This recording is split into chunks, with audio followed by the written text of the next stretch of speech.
اعوذ باللہ من الشیطان الرجیم بسم اللہ الرحمن الرحیم الحمد للہ رب العالمین والصلاة والسلام علی سید الانبیاء وخاتم المرسلین سیدنا و سید الاولین والآخرین حبیبنا و حبیب الہ العالمین ابی القاسم محمد المصطفى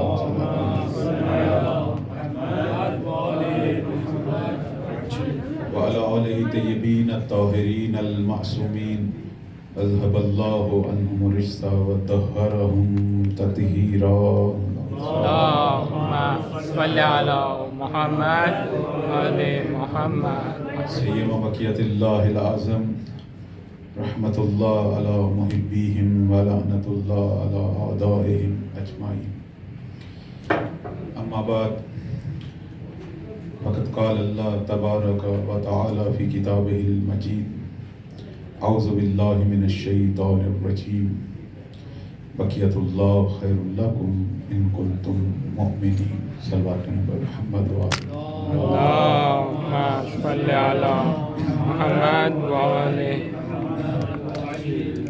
ہماری گفتگو مولا امام زمان اجل اللہ فرج الشریف کی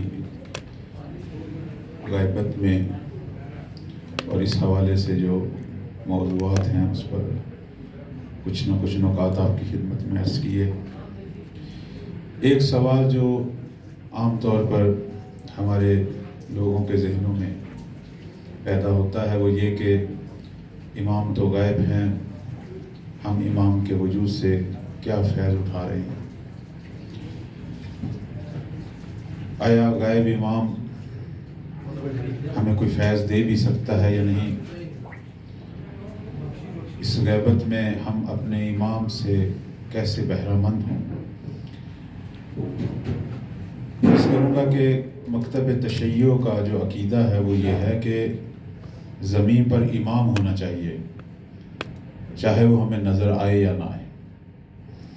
ہم یہ نہیں کہتے کہ امام ہماری نگاہوں کے سامنے حاضر ہو، ہم یہ کہتے ہیں کہ زمین کبھی بھی حجت خدا سے خالی نہیں۔ اب وہ جو اس سے پہلے 11 ائمہ تھے، اس زمانے میں بھی سب مومنین، سب شیعہ ائمہ کو نہیں دیکھتے تھے۔ شاید بہت سارے لوگ ہوں کہ جنہوں نے کبھی بھی کسی امام کو نہ دیکھا ہو، حتیٰ ایسے مسلمان بھی تھے جنہوں نے نبی کو بھی نہیں دیکھا تھا۔ حضرت اویس کرنی کی مثال ہمارے سامنے ہے، وہ تو ایک موٹی سی مثال ہے، لیکن نبوت پر ان کے عقیدے میں ذرا برابر بھی فرق نہیں آیا، بلکہ اتنا عقیدہ ان کا عظیم تھا کہ رسول اللہ کے اصحاب میں رسول نے ان کی تعریف کی، تمجید کی۔ تو امام کو دیکھنا یا ان کی بارگاہ میں حاضر ہونا اگرچہ بہت بڑا شرف ہے، لیکن اگر ہم امام کی نگاہوں سے یا ہماری نگاہ سے امام دور ہو یا ہمارے درمیان کوئی فاصلے ہوں تو اس کا مطلب یہ نہیں ہے کہ امام کی فیوزات اور ان کے انوار سے ہم بہرہ مند نہیں ہو سکتے۔ پروردگار نے حجت خدا کو بے پناہ اختیارات دیے ہیں۔ امام چاہے غائب ہو یا حاضر، زمین اس کے وجود کے بغیر ایک لحظہ بھی نہیں رہ سکتی۔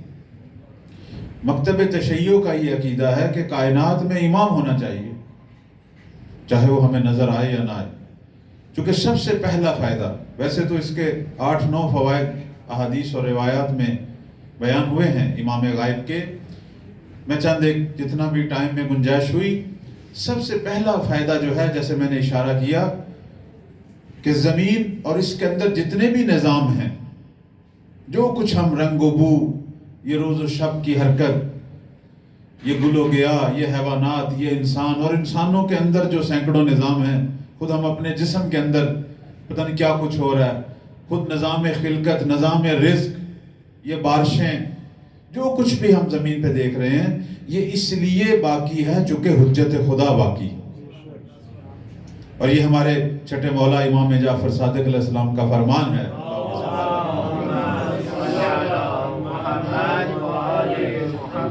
فرماتے ہیں کہ لولا الحجت لسخط الارض باہلہا، اگر حجت خدا زمین پر نہ ہو، زمین اپنے اوپر جو کچھ بھی ہے اس کو نگل لے گی، سب کچھ ختم ہو جائے گا۔ یہ اگر زمین باقی ہے اور اس پر سب کچھ باقی ہے، چونکہ ایک حجت خدا ابھی زمین پر باقی ہے، یعنی اس کو ہم یوں کہہ سکتے ہیں کہ کائنات کا جو تکوینی نظام ہے وہ حجت خدا کی وجہ سے کہ وہ ہے چل رہا ہے، البتہ حجت خدا اسے نہیں چلا رہی۔ مثلا میں نہیں کہتا کہ زمین پر نظام خلقت امام چلا رہا ہے، امام خالق نہیں ہے، خالق وہ ہے، چونکہ امام ہے وہ چلا رہا ہے، اس کے وجود کی برکت سے چل رہا ہے۔ ہم یہ نہیں کہتے کہ امام رازق ہیں، رازق خدا ہے، لیکن نظام رزق کیوں زمین پہ جاری ہے؟ چونکہ خدا کا خلیفہ نمائندہ پروردگار حجت خدا زمین پر موجود ہے۔ اس کو ہم یوں بھی کہہ سکتے ہیں، خدا کیوں زمین پر یہ سارے نظام چلا رہا ہے؟ چونکہ ایک ہادی زمین پر وجود رکھتا ہے جس کے وجود کی وجہ سے ہدایت کے چشمے جاری ہیں، اور ان ہدایت کے چشموں کی وجہ سے کچھ لوگ خدا کی طرف، توحید کی طرف، دین کی طرف، نجات کی طرف اپنا سفر کر رہے ہیں۔ اگرچہ وہ تھوڑے سے ہوتے ہیں، بیشتر سرکش ہیں، لیکن ان تھوڑوں کا اور ان کے امام کا وجود باعث بنتا ہے کائنات کا نظام جاری اور ساری رہتا ہے۔ اصل فلسفہ اس کا یہی ہے۔ ہم یہ نہیں کہتے کہ یہ سارے نظام امام چلا رہے ہیں، یہ غالیوں کا عقیدہ ہے، نظام پروردگار چلا رہا ہے، لیکن اس نے سسٹم ایسا بنایا ہے کہ وہ ہر جگہ پہ ایک امام بناتا ہے اور سارے نظام اس کے ساتھ جوڑ دیتا ہے۔ مثلا ہم اگر اپنے جسم کو ملاحظہ فرمائیں، اس جسم کے اندر دل کی حیثیت امام جیسی ہے۔ جسم کے اندر جتنے بھی نظام ہے، نظام ہاضمہ ہے، نظام تنفس ہے، خون کی گردش ہے، نظام اعصاب ہے، جتنے بھی نظام ہیں وہ اس لیے چل رہے ہیں کہ دل کی دھڑکن جاری ہے، وہ سارے دل کے ساتھ جڑے ہوئے ہیں۔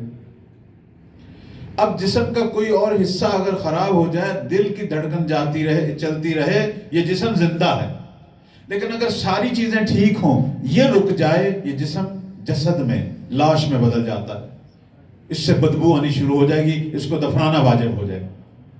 اب دل جو ہے اس کی حیثیت امام کی مانند ہے، دل چلا نہیں رہا۔ میں وہی بات، دل جو ہے وہ ہمارا نظام ہاضمہ چلا نہیں رہا، نظام تنفس چلا نہیں رہا، ہاں دل کی وجہ سے وہ چل رہے ہیں، چونکہ دل چل رہا ہے، چونکہ اس کی دھڑکن جا رہی ہے۔ خدا نے ساری چیزوں کو اس سے جوڑا ہوا ہے۔ اگر یہ ہے، باقی جسم کے سارے نظام ہے، اگر یہ نہیں تو کچھ بھی نہیں۔ تو جس طرح خدا نے ایک بدن کے اندر ایک انسان جو کہ اس زمین پر کئی اربوں انسان ہیں، ان کا ایک چھوٹا سا ایک حصہ ہے، اس کے بدن کو بغیر امام کے نہیں چھوڑا تو پوری زمین کو کیسے بغیر امام کے چھوڑ سکتا ہے؟ امام خالق نہیں ہے، رازق نہیں ہے، نظام رزق اس سے وابستہ ہے، نظام تخلیق اس سے وابستہ ہے، چونکہ وہ ہے، سارے نظام جاری و ساری ہیں۔ اور خود ہم جس امام کی امت ہیں، ان کے بارے میں تو واضح طور پر ذکر ہوا ہے کہ بے بقائی بقیت دنیا و بے یمنہ رزق الورا و بے وجودہ ثبتت الارض والسماء، چونکہ مہدی باقی ہے اس لیے دنیا بھی باقی ہے، چونکہ مہدی زمین پر موجود ہے، رزق زمین کی رگوں میں جاری و ساری ہے، چونکہ مہدی زمین پر موجود ہے، آسمان اپنے فاصلے پہ رکا ہوا ہے اور زمین اپنے فاصلے پہ، یہ دونوں آپس میں ٹکرا نہیں رہے۔ ایک صلوات پڑھیں بر محمد و آل محمد۔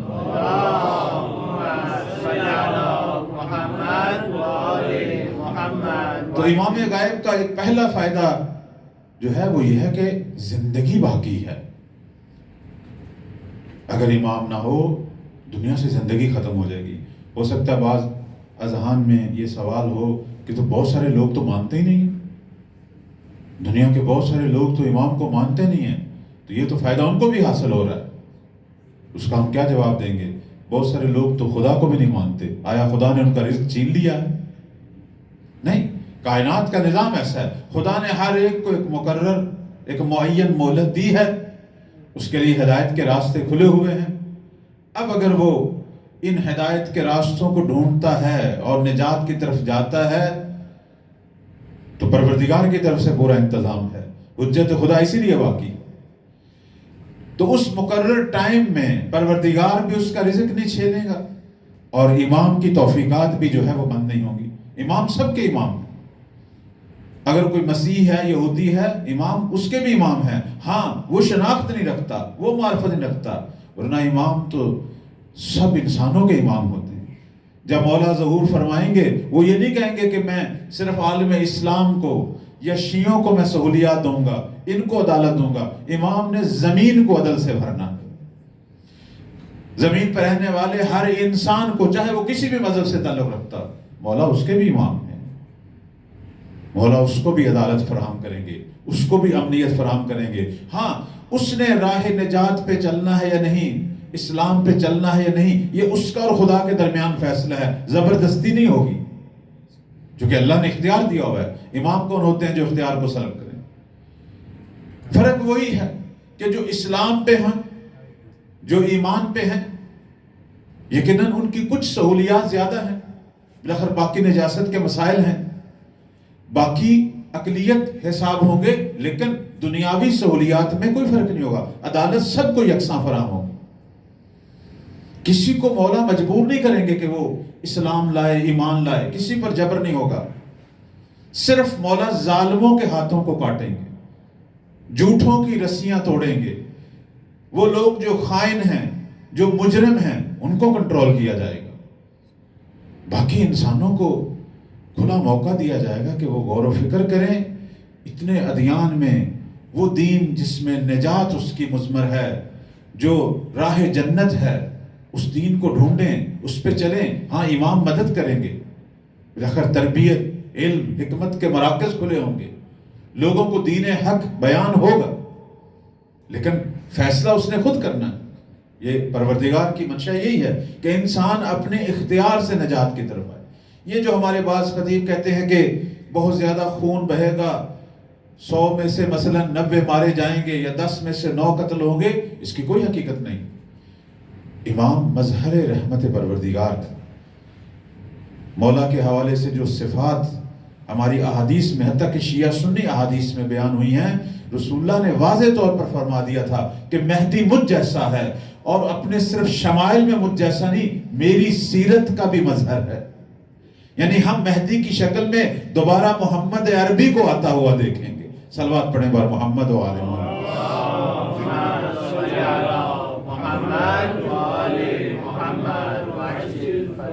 اور پیغمبر کے بعد دوسری ہستی جسے رحمت للعالمین کا لقب ملا ہے وہ امام زمان۔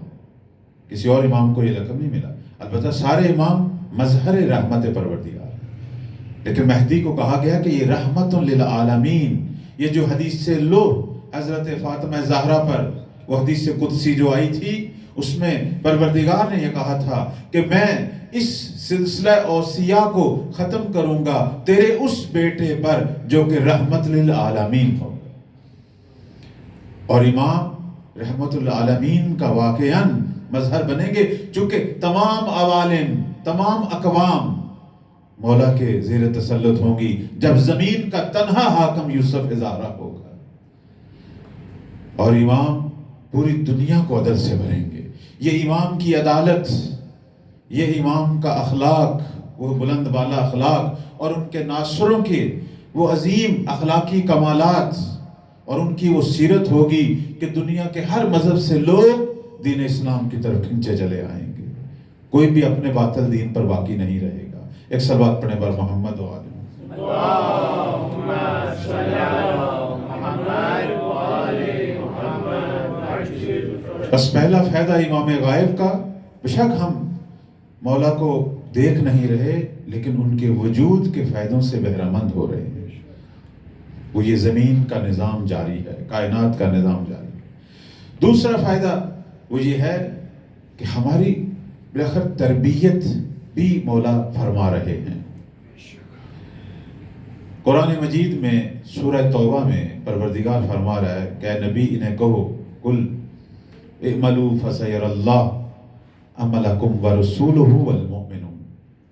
اے نبی انہیں کہو کہ ان قریب تمہارے عمل کو خدا، رسول اور مومنین کا ایک گروہ دیکھے گا۔ البتہ اسے حال و استقبال دونوں معنوں میں پڑھا جاتا ہے، دیکھ بھی رہا ہے اور دیکھے گا۔ اب یہاں ہمارے ائمہ فرماتے ہیں کہ یہ جو مومنین کہا گیا اس سے مراد ہم ائمہ معصومین ہیں. یہاں مومنون سے مراد امام معصوم ہے. چونکہ امام معصوم حقیقی معنوں میں مومن ہے، اس کا ایمان کامل ہے. ہمارے تو ایمان بڑے ناقص ہیں. امام ہے کہ جو ایمان کے بلند ترین مقام پر، ایمان کامل کے مقام پر فائز ہے. فرماتے ہیں کہ یہاں مومنون سے مراد تم نہیں ہو، ہم ہیں جو تمہارے اعمال کو دیکھتے ہیں. تم ایک دوسرے کے اعمال کو نہیں دیکھتے. اسی کے ذیل میں ہمارے علماء فرماتے ہیں امام چاہے غائب ہو یا حاضر ہو، وہ امت کے اعمال کو دیکھتا ہے. امت کے اعمال اس تک پہنچتے ہیں. یعنی ہم جب بھی کوئی عمل کرتے ہیں خدا بھی دیکھ رہا ہے، رسول بھی دیکھ رہا ہے، اور زمانے کا امام بھی دیکھ رہا ہے. ہمارا کوئی عمل ان کی نگاہوں سے پوشیدہ نہیں ہے. اب وہ کیسے دیکھ رہے ہیں یہ خدا جانتا ہے. وہ اپنے علم سے دیکھ رہے ہیں، اپنی آنکھوں سے دیکھ رہے ہیں. بالاخر وہ ہمارے اعمال سے باخبر ہیں، ہمارے تمام اعمال سے باخبر ہیں. اور یہ ان کی توقیات میں شکوے بھی مولا کے نقل ہوتے ہیں کہ جب تم اچھے اعمال کرتے ہو میرے دل کو سرور ہوتا ہے، اور لیکن جب تم برے اعمال کرتے ہو تو میرا دل محزون ہوتا ہے. یعنی ہمارے اعمال چاہے ہم فردی ہوں یا اجتماعی امام تک پہنچتے ہیں. اس لیے ہمارے علماء اخلاق کہتے ہیں کہ رات کو سونے سے پہلے اپنا محاسبہ کیا کریں. دیکھیں آج ہم نے کون سا عمل کیا، کتنے گناہ کیے، لکھیں تو صحیح. اگر گناہ نہیں کیا تو سجدہ شکر ادا کریں کہ آج کاملاً اپنے امام کی اقتدا کی ہے. اور اگر کوئی گناہ ہے تو توبہ کریں اور ندامت کا آنسو، اور بالخصوص اپنے امام سے شرم و حیا اس کا ایک مظاہرہ ہو کہ مولا میں نادم ہوں. یقیناً میرا یہ عمل آپ تک پہنچا ہوگا، لیکن میں آپ کا خدمت گزار، آپ کا ایک شیعہ آپ سے وعدہ کرتا ہوں دوبارہ یہ عمل نہیں کروں گا، یہ گناہ دوبارہ نہیں کروں گا. امام سے ایک تعہد، ایک وعدہ، یہ ہماری زندگی کا حصہ ہونا چاہیے. بلکہ ہمارے ائمہ فرماتے ہیں کہ اپنے امام سے ہر روز بیعت کیا کرو. حد اقل 40 دفعہ زندگی میں تو بیعت ہونی چاہیے. یہ جو دعائے عہد کا فلسفہ خود چھٹے مولا نے 40 دفعہ، تو انہوں نے فرمایا 40 دفعہ تو بیعت کرو. اب دعائے عہد کے بارے میں کہوں گا کبھی بھی صرف اس کی عربی پہ اکتفا نہ ہو، اس کو ترجمے سے بڑے غور سے پڑھیں. اس میں آپ کہہ کیا رہے ہیں؟ جان و مال کا وعدہ ہو رہا ہے امام پر کہ ہم سب کچھ، اور اس میں دوبارہ موت کے بعد بھی پلٹنے کی بات ہو رہی ہے کہ مولا اگر موت بھی آئے گی پھر بھی میں خدا سے یہ دعا کر رہا ہوں کہ مجھے پلٹائے، آپ کی نصرت میں پلٹوں، آپ کا ناصر بنوں. یہ جناب زرارہ نے ایک دفعہ چھٹے مولا سے کہا تھا ہم تو قائم کی امت نہیں ہیں لیکن کیسے ان کے زمانے کو پائیں گے. امام نے ان کو یہ نسخہ بتایا تھا کہ کوئی بھی شخص جو اس دعا کو 40 دن پڑھے گا یا تو اللہ اس کی عمر اتنی طولانی کر دے گا کہ وہ قائم کا زمانہ دیکھے گا. اگر دنیا سے چلا گیا ہے تو قبر میں فرشتے آئیں گے جب ظہور ہوگا، کہیں گے جس امام کی تو بیعت کرتا رہا ہے اللہ نے ان کو ظاہر کر دیا ہے اور تجھے اختیار ہے کہ تو پلٹ اپنے مولا کی نصرت کے لیے. اس وقت بعض مومنین پلٹیں گے، بعض ہو سکتا نہ پلٹیں، کہیں ہم انہیں قبر کی نعمتوں میں رہیں گے، لیکن ایک بڑی تعداد پلٹے گی، قبریں کھلے گی. مومنین شوق و اشتیاق سے جوق در جوق اپنے امام کے گرد حلقہ باندھیں گے. ہوگا یہ واقعہ. یہ ہمارا عقیدہ ہے رجعت. یہ صرف تشیع کا عقیدہ ہے، اسلام میں کسی فرقے کا نہیں. اور یہ عقیدہ تشیع کی نشانی ہے. معصوم نے فرمایا تھا کہ جو رجعت کا قائل نہیں وہ ہمارا شیعہ ہی نہیں. یہ بہت بڑی آیت پروردگار ہے کہ قیامت سے پہلے ایک دفعہ انسان کا زندہ ہونا. البتہ دوسرے مکاتب والے نہیں مانتے، اور اس پر تو قرآنی آیات ہیں رجعت پر.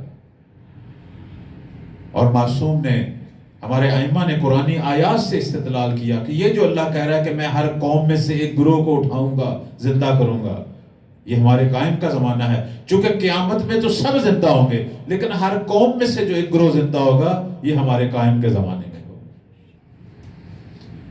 اور پھر تو ان پر تو تعجب ہے کہ وہ کہتے ہیں ناممکن ہے جو خدا قیامت میں ہر انسان کو، ہزاروں سال پرانے انسان کو زندہ کرنے پہ قادر ہے، وہ دنیا میں دوبارہ کیوں نہیں قادر؟ تو عرض خدمت یہ ہے کہ آیہ مجیدہ یہ کہہ رہی ہے کہ تمہارے اعمال ان کی نگاہوں سے مخفی نہیں. مولا ہمارے اعمال، ہمارے تمام احوال سے باخبر ہیں، تمام احوال سے. بس اوقات ہم مختلف مصائب کا، پریشانیوں کا شکار ہوتے ہیں. اگر آپ کبھی نجم الثاقب جو کتاب ہے محدث نوری کی، یا علامہ مجلسی کی بہار الانوار جس میں بہت سارے واقعات ہیں لوگوں کے، یا مثلا شیخ طوسی علیہ رحمہ کی کتاب غیبت دیکھیں، بے پناہ واقعات ہیں. لوگ جن کے راستے گم ہو چکے تھے، راستوں میں پریشان اور سرگرداں ہیں، کوئی پہنچے نہ پہنچے زہرا کا لال پہنچتا. ہمارے احوال سے باخبر ہیں. اس کا مطلب ہے کہ کتنا دقیق ہمارے احوال پہ ان کی نگاہ ہے. اب میں نہیں کہتا وہ کیسے، پہلے لوگ سمجھتے تھے یہ معجزہ ہے، لیکن آج دنیا سمجھ گئی ہے کہ یہ علم کے کرشمے ہیں. آج ہم بھی یہاں بیٹھے ہزاروں میل دور بیٹھے کسی شخص کو لائیو دیکھ سکتے ہیں، 24 گھنٹے اس کی ہمیں بھی خبر پہنچ سکتی ہے. ہمارا ناقص علم اتنا قوی ہو گیا ہے کہ ہواؤں کو کچھ نہ کچھ ہم نے بھی مسخر کر لیا ہے. جو ہواؤں کا امام ہے اس پر تو پل پل کی خبر ہماری پہنچ رہی ہے، ہماری کوئی خبر اس سے مخفی نہیں. اس لیے علماء اخلاق یہ کہتے ہیں گناہ کرتے وقت تھوڑا سا خیال رکھا کر، تیرا مہدی تجھے دیکھ رہا ہے. تھوڑا سا خیال کر لیا کر، کوئی اور دیکھے نہ دیکھے، زہرا کا لال دیکھ رہا ہے.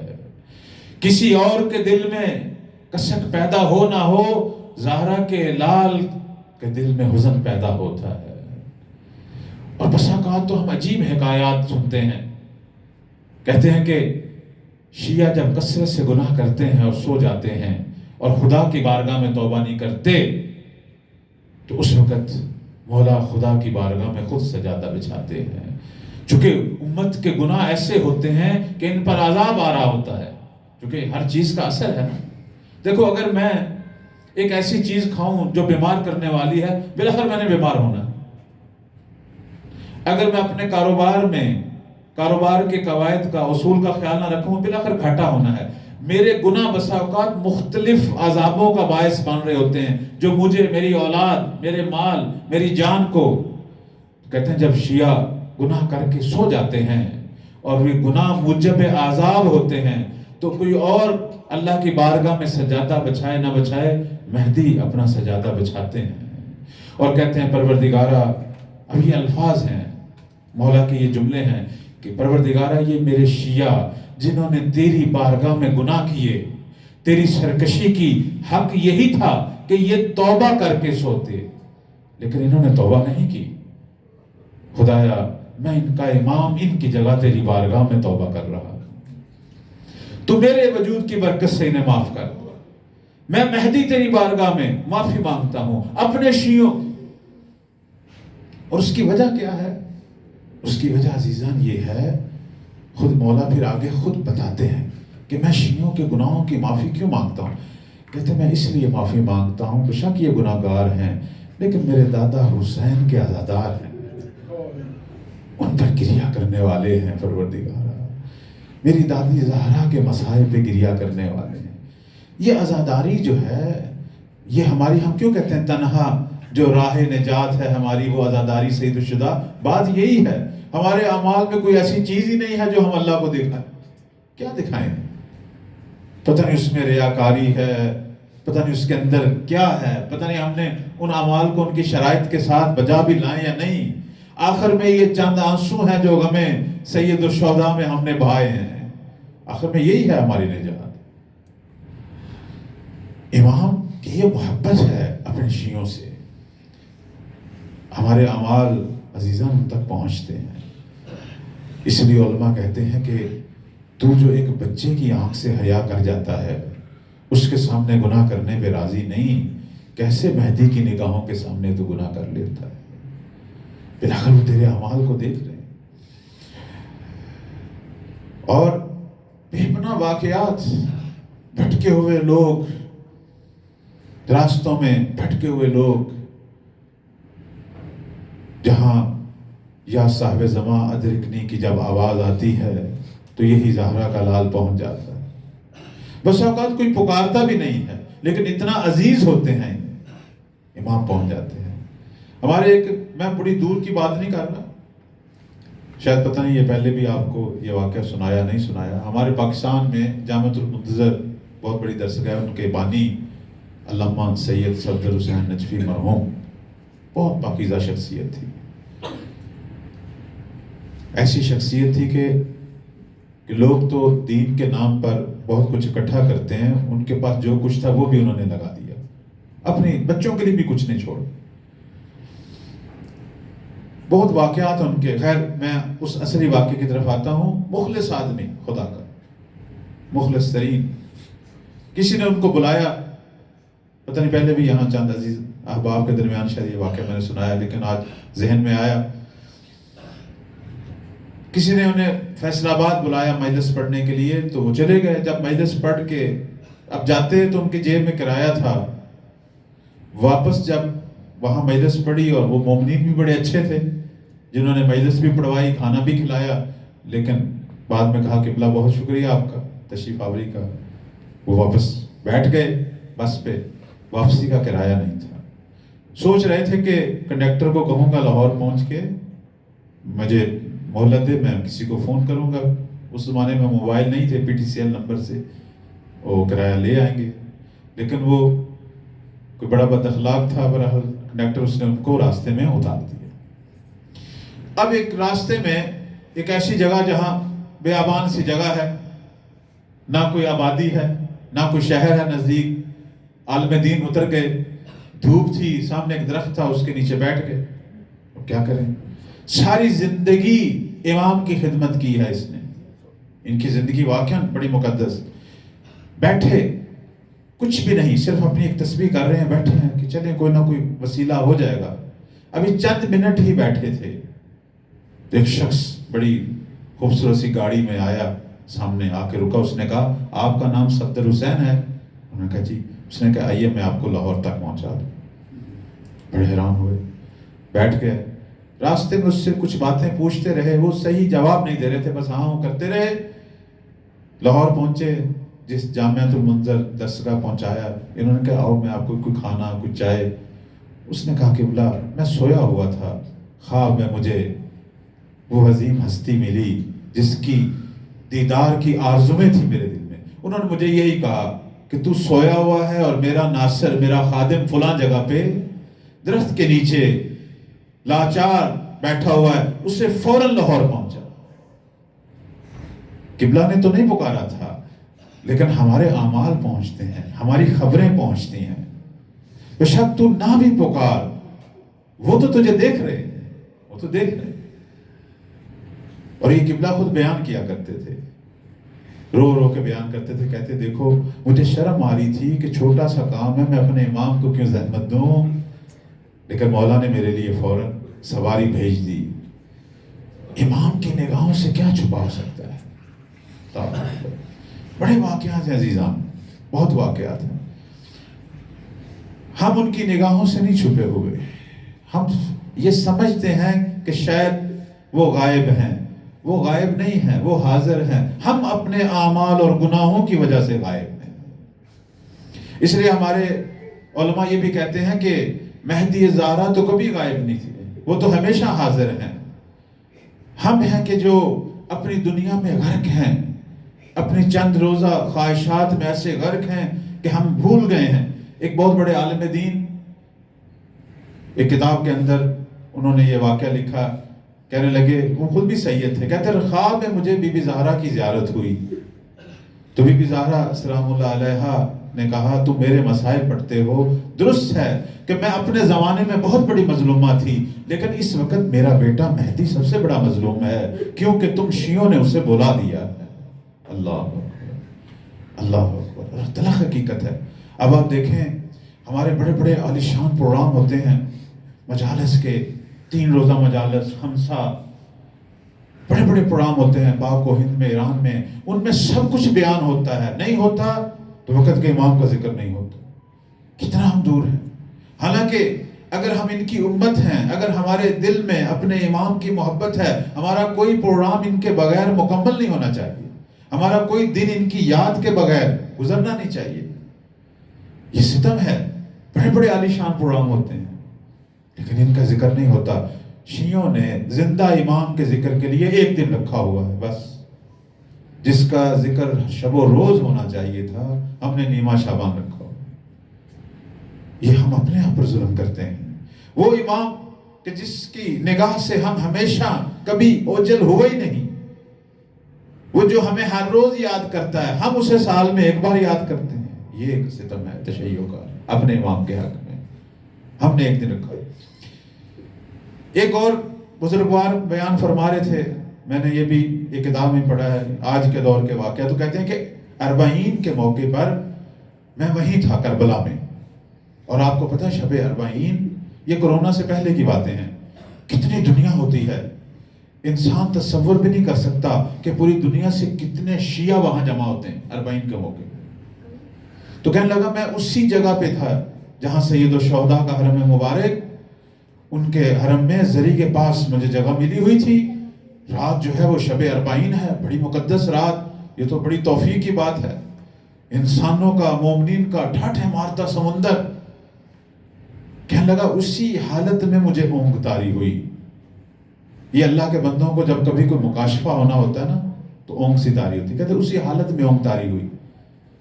تو اونگ کے عالم میں نے دیکھا پورا رنگ بدل گیا حرم کا، ایک نورانی سی کیفیت ہے، اب میں مکاشفے میں دیکھ رہا ہوں، اور میں نے دیکھا ایک بہت نورانی جلیل القدر شخصیت زری کے پاس بیٹھے ہیں اور حالت گریہ ہے اور عبادت میں ہیں۔ تو میرے دل میں خیال آیا شاید یہ امام نہ ہو ہمارے، اتنا نورانی پیکر ان کا۔ میں ان کے پاس گیا، میں نے کہا مولا آپ وقت کے امام ہیں؟ انہوں نے کہا ہاں میں تیرے زمانے کا امام ہوں۔ تو میں نے کہا مولا آپ دیکھیں تو صحیح، آپ کے شیعوں کا سمندر، ٹھٹھ مارتا سمندر، آج شب 40 ہے، کتنے آپ کے شیعہ محب یہاں جمع ہیں، مولا آپ ظہور کیوں نہیں کرتے؟ آپ اعلان ظہور کریں، یہ سارے جو حسین حسین کر رہے ہیں یہ آپ کی خاطر کٹ مریں گے۔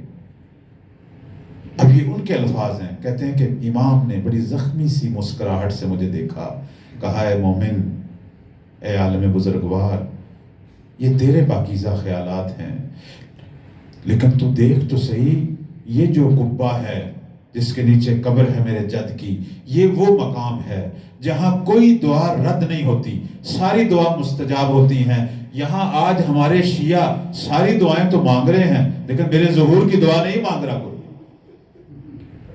حقیقت بھی یہی ہے، ہم جب اس مقام پہ پہنچتے ہیں ہمیں اپنے سارے بیمار تو یاد آتے ہیں، اپنے پیچھے چھوڑے ہوئے اپنے عزیز تو یاد آتے ہیں، وہ جو زہرا کا عزیز ہزاروں سالوں سے تنہا ہے اس کی طرف ہمارا ذہن نہیں جاتا۔ کہتے ہیں کہ یہاں سب دعائیں ہو رہی ہیں لیکن تڑپ تڑپ کر میرے ظہور کی دعا نہیں ہو رہی۔ کن کے لیے میں ظہور کروں؟ حقیقت ہے عزیزان، آپ یہ نہ سوچیں کہ ہم 20-25 ہم 100 200 1000 لوگ آج محفل مہدویت سجائے ہوئے ہیں، عمومی طور پر ہمارے شیعوں کا یہ عالم نہیں ہے۔ ابھی بھی ایسی جگہ ہیں پاکستان میں، مجھے انڈیا کا نہیں پتا، کہ جہاں دعائے سلامتی امام زمان پڑھنے سے روکا جاتا، یہ کیوں پڑھتے ہیں جی؟ یہ کیا نئی بدعت شروع کی ہے؟ بلکہ بعض جگہ پہ منع کیا جاتا ہے کہ سوائے ذکر حسین کے اور مولا علی کے کوئی اور ذکر نہیں ہو، کسی امام کا نہ ہو۔ بلکہ میں ایک جگہ پہ گیا اسلام آباد کے اندر تو میں حیران ہوا کہ 2 امام بارگاہ آمنے سامنے بنے ہوئے ہیں۔ پوچھا یہ کیا ہے؟ انہوں نے کہا یہ حسینیوں کا ہے، یہ مہدی والوں کا ہے۔ انہوں نے حسین کا ذکر کرنے سے منع کیا اور انہوں نے مہدی کا ذکر۔ میں نے کہا یہ کون سے شیعہ ہیں؟ اللہ اکبر، یہ کون سے شیعہ ہیں؟ ہم کس عالم میں ہیں، کس دور میں ہیں؟ خود مجھے کراچی کا وہ امام بارگاہ یاد ہے کہ جہاں ایک مومن نے ہمارے ہی کہنے پر دعائے فرج لکھی تھی اور بانی نے پھاڑ دی تھی، اس نے کہا یہ نہیں چلے گا یہاں۔ آج کے دور کی باتیں کر، امام کا دل کیوں زخمی ہے؟ یقین مانے ہمارے مولا کے دل میں ابلیس کا یا ابلیسی قوتوں کا یا یہ جو شیطانی بڑی بڑی قوتیں ہیں، یہ بڑے بڑے استعمار ہیں، ان کا خوف نہیں ہے مہدی کو ان کا خوف نہیں ہے، جس طرح علی کو معاویہ کا کوئی خوف نہیں تھا۔ علی کے دل کو اپنوں نے توڑا تھا۔ مولا علی جا کے کنویں میں منہ ڈال کر جو گریہ کرتے تھے وہ اپنوں کے غموں کا گریہ کرتے تھے۔ مہدی زہرا کا دل ہم لوگوں کی وجہ سے ٹوٹا ہوا ہے کہ جنہوں نے امام کی نصرت میں جمع ہونا تھا، جنہوں نے شب روز اپنے مولا کو یاد کرنا تھا، جنہوں نے ہر لحظہ اپنے امام کے لیے لحظہ شماری کرنی تھی، سارے وہ کام کرنے تھے جو میرے مولا کو چاہیے تھے، وہ نہیں شروع ہوئے۔ یقین مانے وظائف منتظرین کی جب ہم بحث کرتے ہیں تو آخر میں یہی نتیجہ نکالتے ہیں کہ ابھی کام شروع نہیں ہوا۔ ہم سارے کام کر رہے ہیں لیکن ظہور کے سبب جو کام بننے ہیں وہ ابھی تک ہم نے شروع نہیں کیا، وہی نہیں۔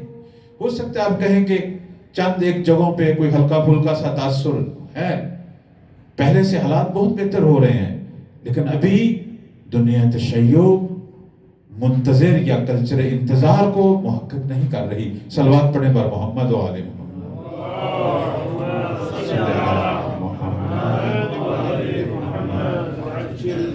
دوسرا فائدہ آپ کی خدمت میں بیان ہوا کہ جب ہم یہ سوچتے ہیں کہ ہمارے اعمال امام کی بارگاہ تک پہنچتے ہیں تو خود بخود یہ چیز باعث تربیت ہے، انسان گناہ کرنے سے رک جاتا ہے یہ سوچ کے کہ بالاخر ان تک تو پہنچیں گی یہ باتیں۔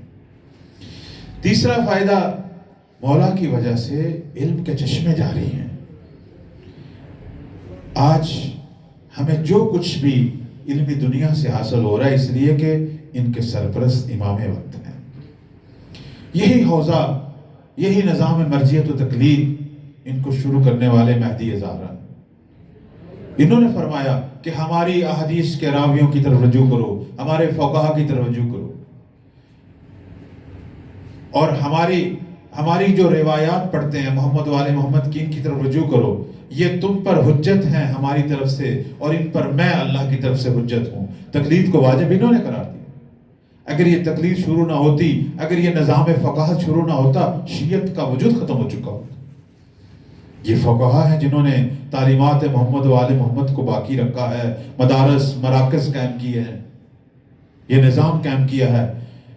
اور آج اگر ہمارے دل میں حب حسین ہے، حب زہرا ہے، حب مہدی ہے، آج اگر ہم عزادار ہیں، آج ہم نمازیں پڑھ رہے ہیں، آج اگر ہمارے اندر دینداری ہے، ہمیں اخلاق اہل بیت کا پتہ ہے تو ان کی وجہ سے، یہ بتا رہے ہیں۔ آج اگر ہمیں حلال و حرام سے واقف ہے تو ان کی وجہ سے، ان کے حکم سے یہ مراکز بنے، اور مال امام جو ہے وہ ان کو مل رہا ہے، اور ان کی وجہ سے یہی مہدی مال امام کی شکل میں ان علمی مراکز کو چلا رہے ہیں۔ اور پھر یہی فقہا جب کبھی علمی مشکلات کا شکار ہوتے ہیں اور جب انہیں کہیں سے کوئی ان کی مشکل دور کرنے والا نہ ہو تو زہرا کا لال آتا ہے، ان کی مشکلیں بھی دور کرتا ہے۔ اتنے واقعات ہیں انہی علماء اور فقہا کے، پہلے بھی شاید میں نے کئی دفعہ کچھ واقعات آپ کو سنائے ہیں، بہت واقعات ہیں کہ بڑے بڑے فقہا جب مختلف مسائل میں کوئی علمی مشکل میں پڑ جائیں اور کوئی راہ حل نہ ہو تو پھر ان کی مشکلوں کو دور کرنے والا مشکل کشا آتا ہے۔ امت کی مشکلیں یہ دور کرتے ہیں، امت کے سوالوں کا جواب یہ دیتے ہیں، لیکن ان کے سوالوں کا جواب کون دیتا ہے؟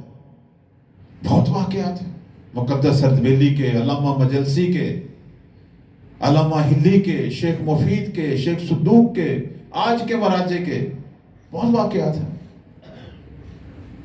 اور باقاعدہ اس حوالے سے ہماری فقہ کے اندر بحث ہے، اجماع تشرفی اسے کہتے ہیں، کہ جب کوئی مجتہد کسی فتوے کے پیچھے دلیل نہ دے سکے، کوئی روایت یا حدیث بیان نہ کر سکے اور وہ کہے کہ یہ میں نے معصوم سے سنا ہے، تو سمجھ جائیں اس کی امام معصوم سے مراد مہدی ہے جس سے ملاقات ہوئی ہے اور اس نے ان کی لسان مبارک سے سنا ہے۔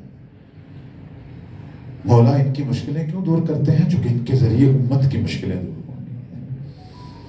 بے پناہ واقعہ۔ بعض فقہا جو ہیں وہ تو بعد میں متوجہ ہوتے ہیں، مثلا جب امام سے ملاقات ہو جاتی ہے، مسئلہ حل ہو جاتا ہے، بعض کو بعد میں پتہ چلتا ہے۔ علامہ ہلی اور علامہ مجلسی کے واقعات۔ مقدس سردبیلی وہ شخصیت تھی کہ جو مولا سے روبرو ملے ہیں، شناخت رکھتے تھے امام کی۔ ان کے جو شاگرد میر علام ہیں، انہوں نے جو واقعہ نقل کیا ہے وہ یہی ہے۔ وہ کہتے ہیں کہ ایک دفعہ ہم رات کے وقت حرم امیر المومنین میں صحن میں بیٹھے مباحثہ کر رہے تھے، زری کے دروازے بند ہو چکے تھے، لیکن ہم نے دیکھا کہ مقدس سردبیلی رحمت اللہ علیہ وہ چلے آ رہے ہیں، جیسے وہ زری کے پاس پہنچے ہیں دروازہ خود بخود کھل گیا۔ اندر چلے گئے. تھوڑی دیر بعد دیکھا وہ مسجد کوفہ کی طرف چل پڑے. میں تو اسی ماجرے پہ حیران تھا کہ ان کے لیے دروازہ کیسے کھل گیا جسے کئی خادم مل کر کھولتے ہیں، وہ خود بخود کیسے کھل گیا. میں صرف یہ پوچھنے کے لیے پیچھے چل رہا تھا، لیکن میں نے دیکھا کہ وہ مسجد کوفہ میں داخل ہوئے ہیں.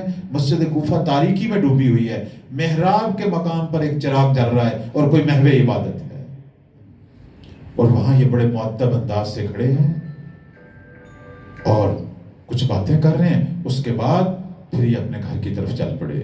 میں ان کے پیچھے چلا تو میری آواز اب آہٹ ہے یا کھانسی ہے یا کوئی بھی ہے،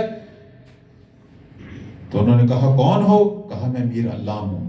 میر علام ان کے شاگرد تھے، یہ بعد میں خود بھی فقیہ بنے. انہوں نے یہ واقعہ نقل کیا. کہا استاد محترم ماجرا کیا ہے؟ آپ کے لیے زری کا دروازہ کیسے خود بخود کھلا اور یہ محراب میں کس سے آپ نے گفتگو کی؟ کہا تمہیں اس شرط میں بتاؤں گا کہ میری زندگی میں یہ راز ظاہر نہیں کرنا. میرے بات بتاؤ، کوئی بات نہیں.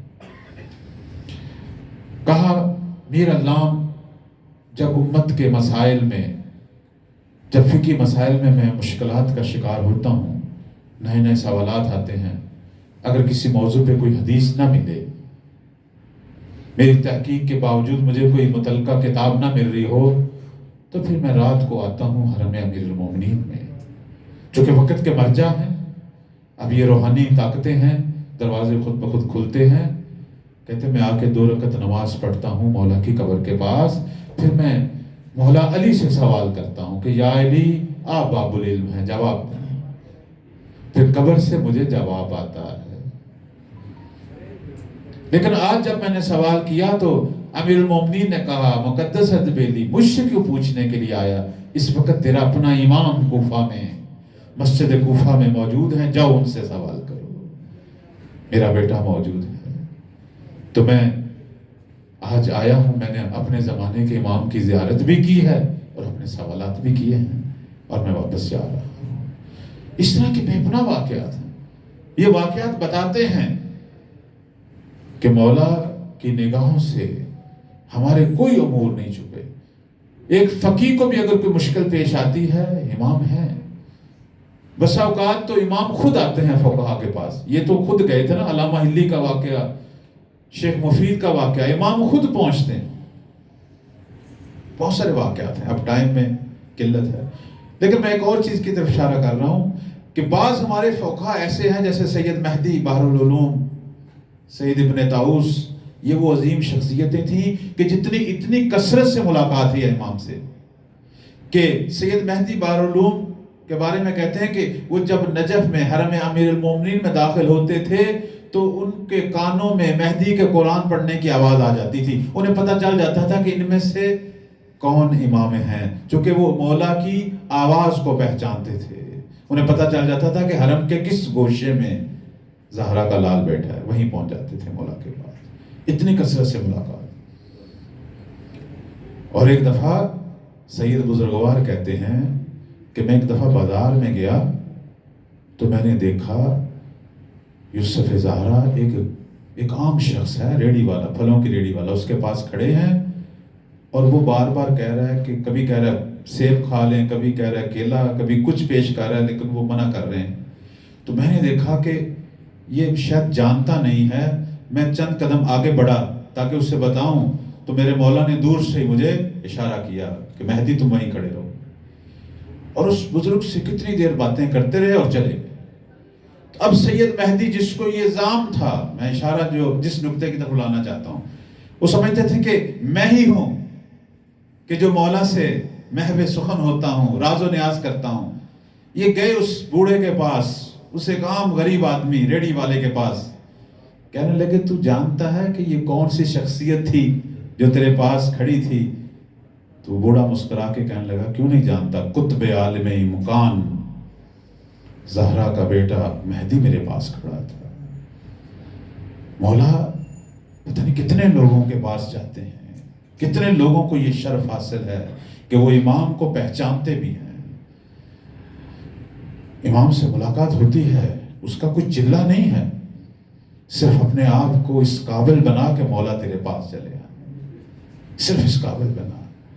جیسے علی میسن کو ڈھونڈتے تھے، عمار کو ڈھونڈتے تھے، مہدی بھی آج ڈھونڈتا ہے کس میں میسن کا رنگ ہے، کس میں کمیل جیسی خصلتیں ہیں، خود بخود آتے ہیں، خود بخود آتے ہیں۔ میں اپنی بات کو ختم کروں، ہمارے امام کے وجود کی برکت سے یہ علم کے فیضان جاری ہیں۔ آخری جو نقطہ جو میں اشارہ کروں گا کہ علم کے حوالے سے صرف حوزات کی سرپرستی نہیں کر رہے، ہم میں سے ہر شخص کی سرپرستی بھی انہوں نے سنبھالی ہوئی ہے، ہر شخص کی۔ اب میں ایک اشارہ کر رہا ہوں، آپ خود سمجھ آئیں گے۔ کبھی آپ نے سوچا، بسا اوقات ایک گناہ کی طرف مائل ہوا، لیکن کسی نے میرے دل کو پکڑ لیا اور گناہ کی طرف جاتے ہوئے قدم پیچھے کی طرف آ گئے، یا وہ جس جگہ میں پہنچا وہاں گناہ کی بساط ہی لپیٹ دی گئی تھی، اصلا گناہ رہا ہی نہیں وہاں، یا کوئی ایسی مشکل پیش آئی اور وہ کام نہ ہو سکا، سمجھ لیں تیرے امام کی ہدایت تجھے پہنچی۔ اسے ہم کہتے ہیں ہدایت باطنی۔ بس اوقات مولا گناہ کی طرف جانے والے شیعہ کے دل کو اپنی طرف کھینچتے ہیں، اور یہ ہر امام کے دور میں تھی، آج بھی ہے۔ بس اوقات ایک انسان کا کسی نیکی کا موڈ نہیں ہوتا، لیکن اس کے ہاتھوں نیکیاں شروع ہو جاتی ہیں، سبب خیرات بننا شروع ہو جاتا ہے۔ تو شکر ادا کر، تیرے مولا کو کون سی تیری ادا پسند ہوئی ہے کہ تجھے انہوں نے سرچشمہ نیکی بنا دیا۔ بہت بڑے یہاں کے مقرر تھے جناب کافی، پتہ یہ واقعہ پہلے میں نے اشارہ کیا نہیں، ایران میں انقلاب سے پہلے کی بہت بڑی شخصیت تھی، وائز تھے مرحوم کافی، ان کی مجلسیں ابھی بھی یوٹیوب پہ یا ملتی ہوں گی۔ وہ کہتے تھے میں جہاں بھی مجلس پڑھنے جاتا تھا تو لوگ مجھے مال امام دے دیتے تھے کہ آپ کو کوئی فقیر مومن نظر آئے آپ اسے دے دیا کریں، چونکہ عالم دین تھے، جگہ جگہ جاتے تھے، لوگ اعتماد کرتے، ان کی جیب میں کچھ نہ کچھ پیسے مال امام مال سادات ہوتا تھا۔ لیکن جب لوگوں کو پتہ چلا کہ اس وائز کے پاس خمس ہوتا ہے تو اب لوگوں نے آنا شروع کر دیا، نہ وہ رات دیکھتے تھے نہ دن دیکھتے تھے۔